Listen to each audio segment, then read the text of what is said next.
when you first get with your partner, how you interact with them is going to be based heavily on your inner world. It's going to be based heavily on your inner world. So think about it. So I was thinking about, my ex, and I was thinking about the reason I didn't trust her love a lot of times. And then I thought about my client from yesterday and the things that they were saying to each other. I was like, So as I was thinking about both of those this morning, here's what I realized. In thinking about my situation, so I'm gonna just say it in a way that makes sense to me, and I hope you get it. This is how I said it to myself. So what I've noticed, I call myself son because I'm talking to my inner child. So what I noticed, son, is the people in your world that are supposed to love you in your especially in your childhood, the people that were supposed to love you are the people you've learned not to trust. Because in your childhood, the people that are supposed to love you, they left you or they didn't validate you or whatever the case, right? So now when I become an adult and I get in this loving relationship, it's all good when it's good, but when it goes bad, then I'm thinking subconsciously, oh, that's because I don't trust this love, or that's because you don't really love me. And so you start acting like you did in childhood in your responses. I don't know if that makes sense. But what I'm saying is, like, you have to deal with your inner world, because how you see the outside world is going to be based on your inner world. And so if for example, when you were growing up, you were abused. And so the world, your inner world, is unsafe. So now when you see things out in the world, it is going to be filtered through your unsafe lens. And so when you see a guy walking towards you, he's 50 feet away. You getting in the car and you're leaving. I'm not staying in this place. So when you see a guy walking to, the Burger King and he frowned up, oh no, I'm leaving. And I'm making that up, right? But I'm making the point that your inner world is the dominant thing in your life. So what your partner has done to you or does to you, the weight that it carries is heavily dependent on your interpretation of the thing, not the thing. And that's all I be trying to tell people. Like,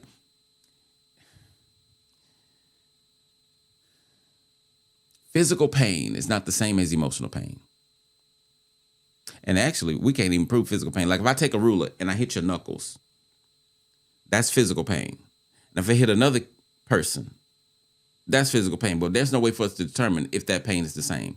But we know emotional pain is not the same with everybody. It's not, because we make it up in our head, right? And so one person get cheated on, their whole world is destroyed. They're over. They like, I cannot continue. That would be me. Another person get cheated on, we can make it work.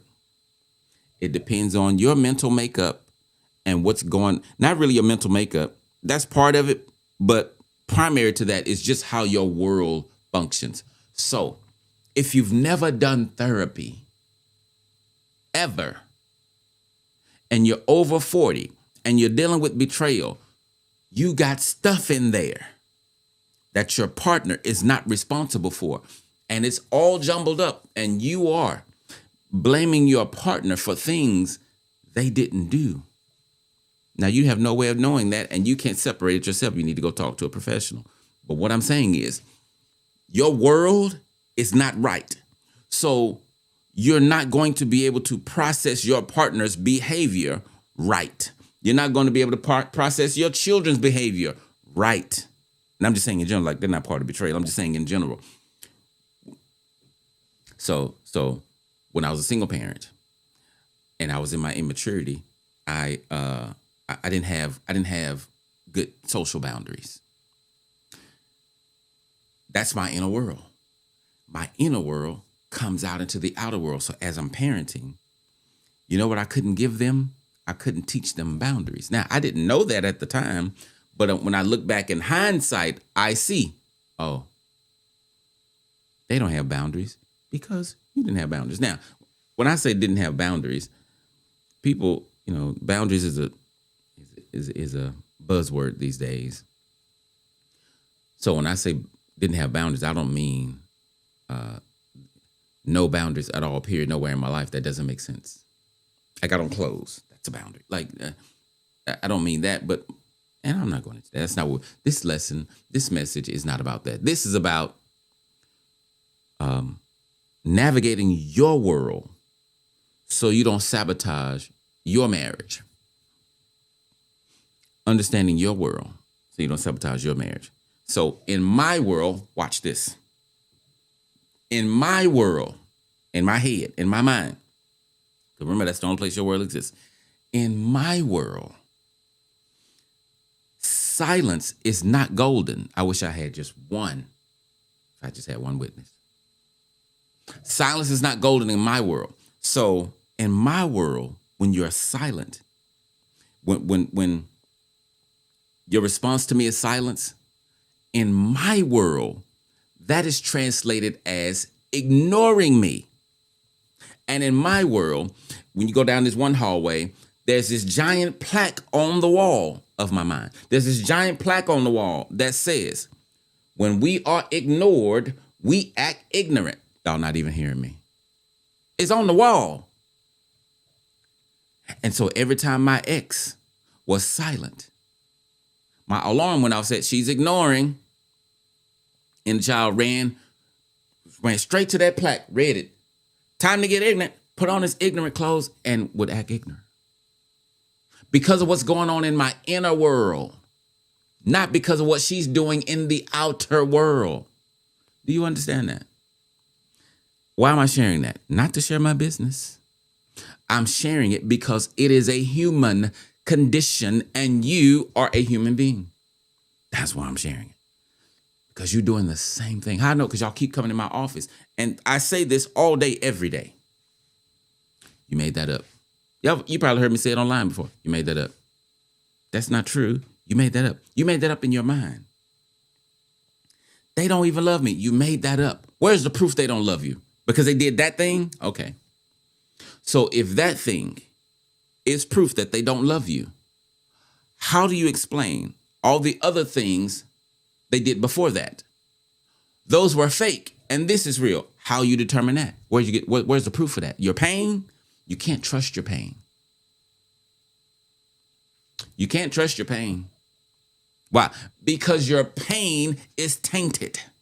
Your pain comes from a tainted, jacked up world, and it probably has other pains in there with it. And so now, because this pain is so big, they're all joined together, and you think your partner is responsible for all of this, and they're not. But because you don't know that, you're going to punish them as if they are, and they don't know they're not.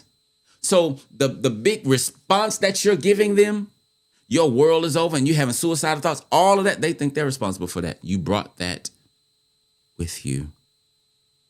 I'm not trying to be harsh. I'm trying to help. I'm trying to help you not put on your partner what's not theirs. So divorce them. If that thing they did is so bad, they cheated with your sister, that's bad. In my world, some folk that ain't, but let's go with that. Leave them. You know what you're going to do? You're going to take your dysfunctional world. And you know what? I'll be kind. Let's not call your world dysfunctional. You're going to take your uniquely crafted world with you, unchecked, unfiltered, and you're going to go find somebody else.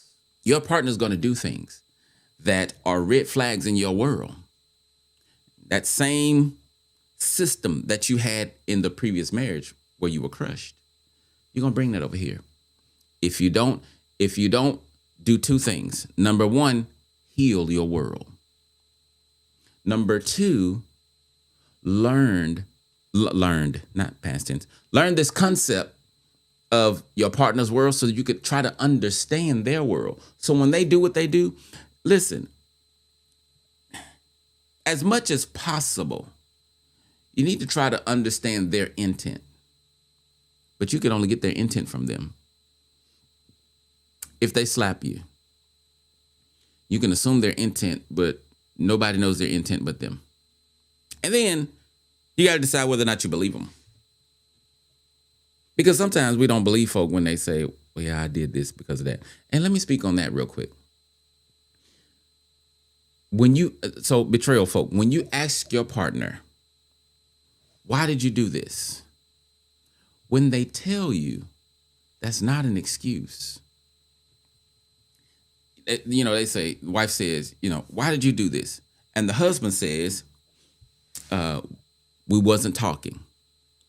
You was ignoring me. I kept trying to talk to you, but you wouldn't talk to me. And all you did was fuss. And then the wife will say, that's not an excuse to go cheat. So when you communicate that, what you're communicating is that in your world, what you heard or what you translated his message was, I was right in cheating. I'm justified in cheating because you were doing these things. And that's not what he said. He just answered your question. Why did you cheat?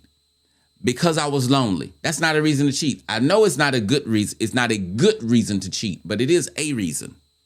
Is needing money a reason to rob a bank? It is. Is needing a ride to work a reason to steal a car? It is. It's not a good reason. It's not a valid reason. It's not an acceptable reason, but it is a reason. A reason is neutral. A reason is just what it is. So you want to know the reason why I did? This is the reason why I did it. But this is why I need to heal that though. I cheated because I was lonely. I cheated because you never talked to me. But that don't make it right. And so what these wives hear is, oh, you're justifying it. And then now we're fighting about that. So husbands will come and they say, I don't know what to say to her when she asks me why this, why that. I don't know how to answer. Because whenever I answer, she just say I'm being defensive. So then I have to say, he's not justifying his behavior unless he said, now, here's how you would justify cheating. This is an example, and you can put your stuff in this box, however it fits. I can't believe you cheated. Well, I wouldn't have cheated if you would have such and such. That's justifying. Because what I'm saying is, I did what I did, and you made me. But when you ask me, why you break that glass? And I say, I was angry because the Texans won, and I threw it down. That's not a reason to break a glass. It is a reason. It ain't a good reason. But it is a reason. And it's the reason I did it.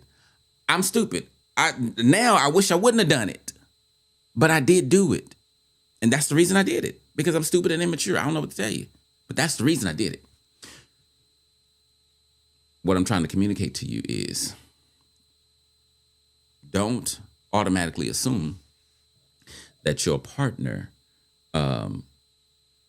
is in a place they're not.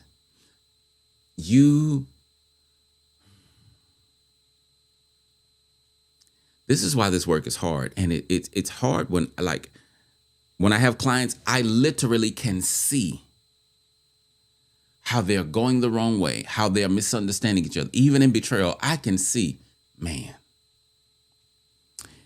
if I could reach into y'all's worlds and rearrange some stuff, we'd be done in 6 weeks, if not before.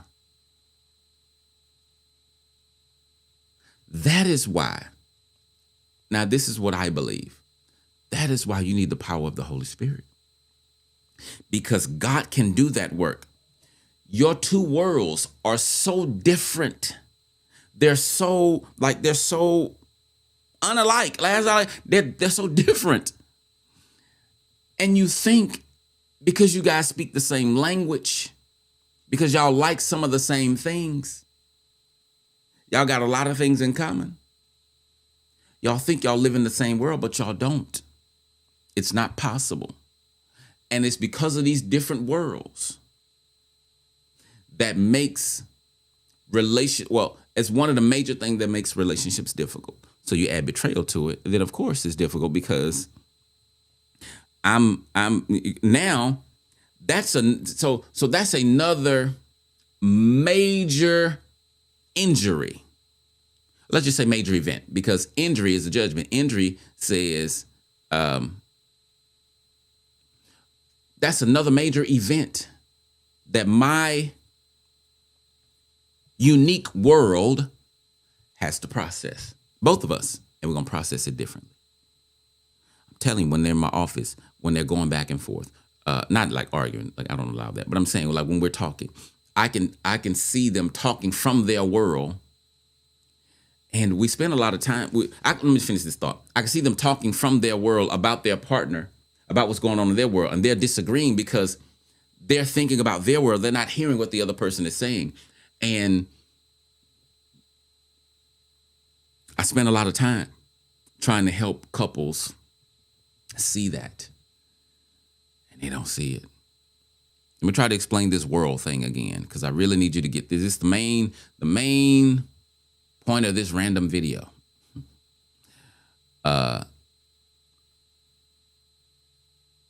Your world only exists in your mind.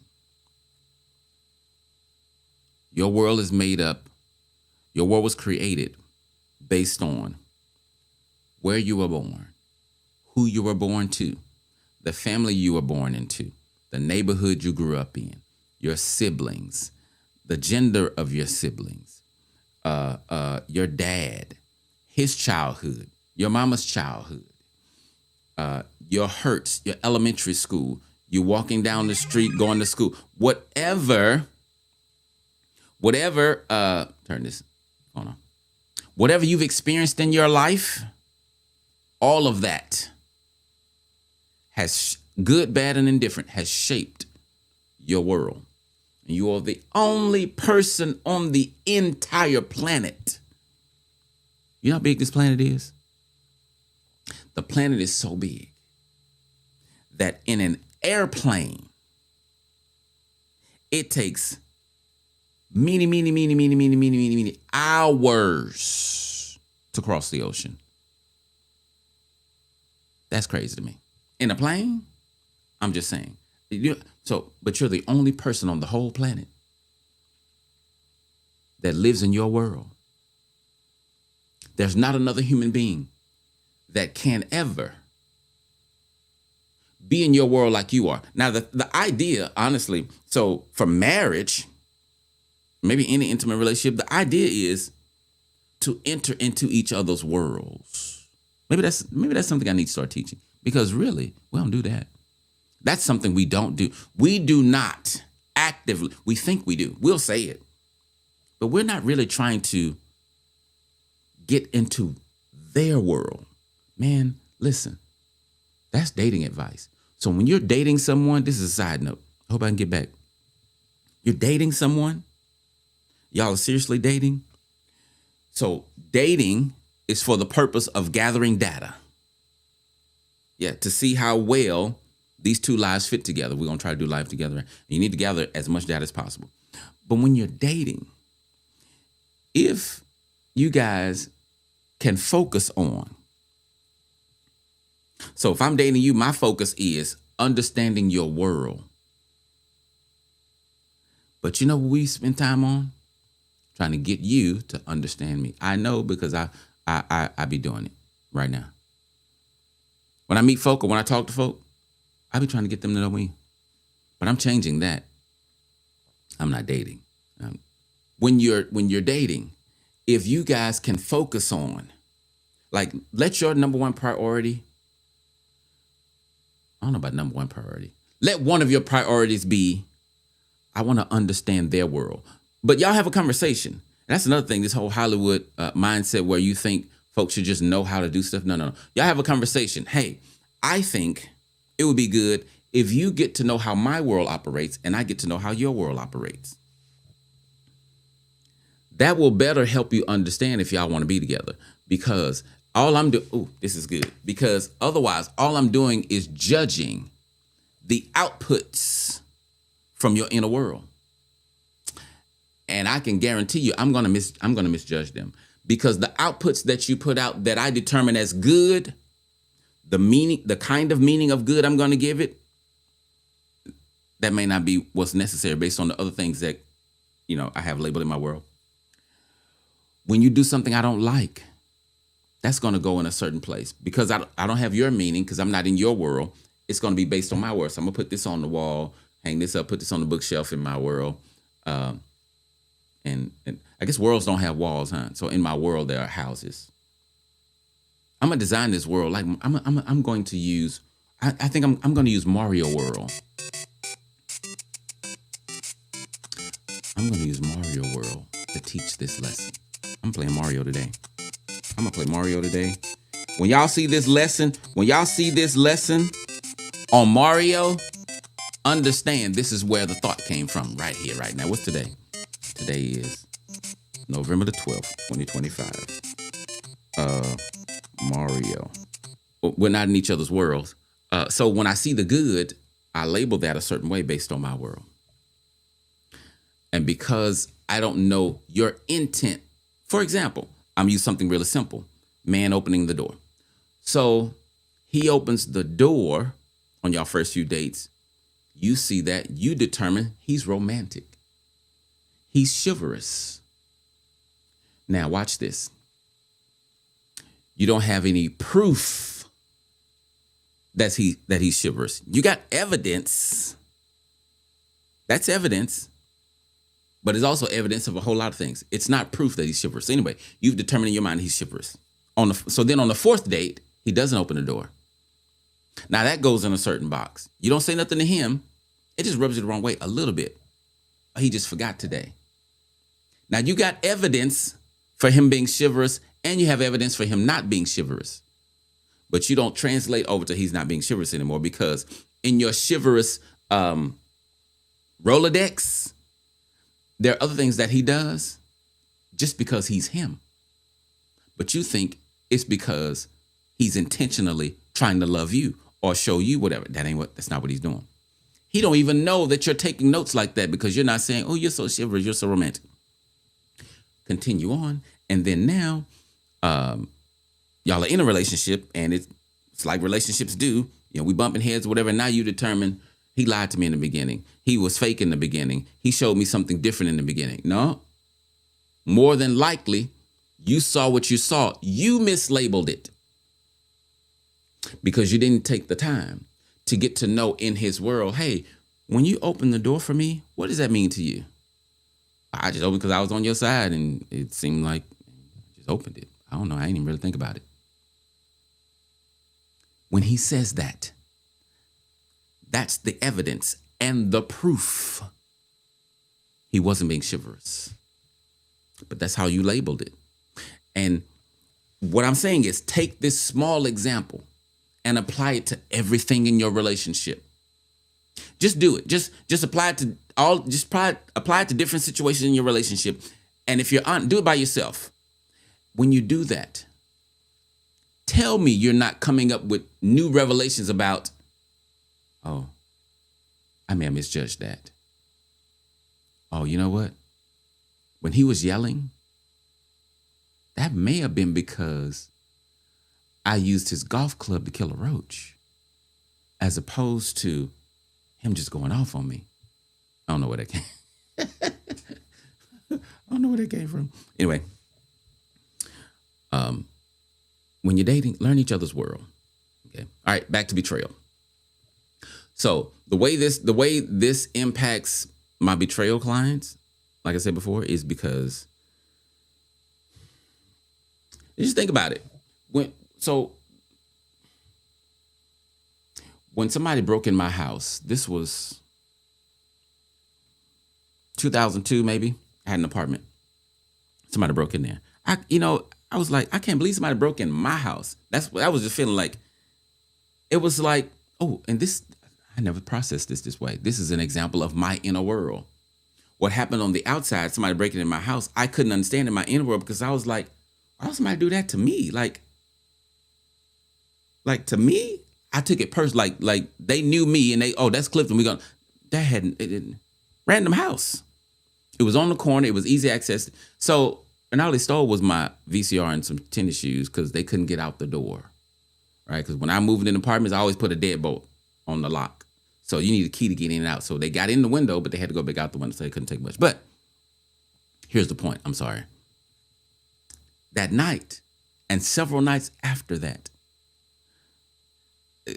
I couldn't sleep. I had no idea nighttime was that noisy. When I tell you, I heard every little crack, crevice. I think I heard spiders when they was walking on the wall. Like I kept waking up looking out the window. Kept waking up looking out the window. Why? Because even though it wasn't a trauma, it was the kind of injury that had me on fear alert, kind of like in survival mode. And so I was hyper focused on me and my safety. In other words, I was living in pride, but it wasn't hurting anybody for once. Well, I mean, me, because I couldn't sleep. I'm sharing that to say, when things happen in life like that, and betrayal is a trauma, so it is a trauma, you do hyper focus on yourself and your safety, right? So it's extremely difficult in the midst of the pain for you to be trying to understand what's going on in the other person's world. I get that. But you got to try, because if you don't, you are going to hurt yourself.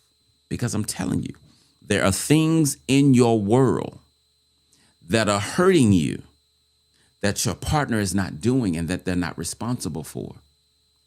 And if you don't recognize that, if you don't recognize that, you are going to think and require for them to heal you when they cannot. They can't.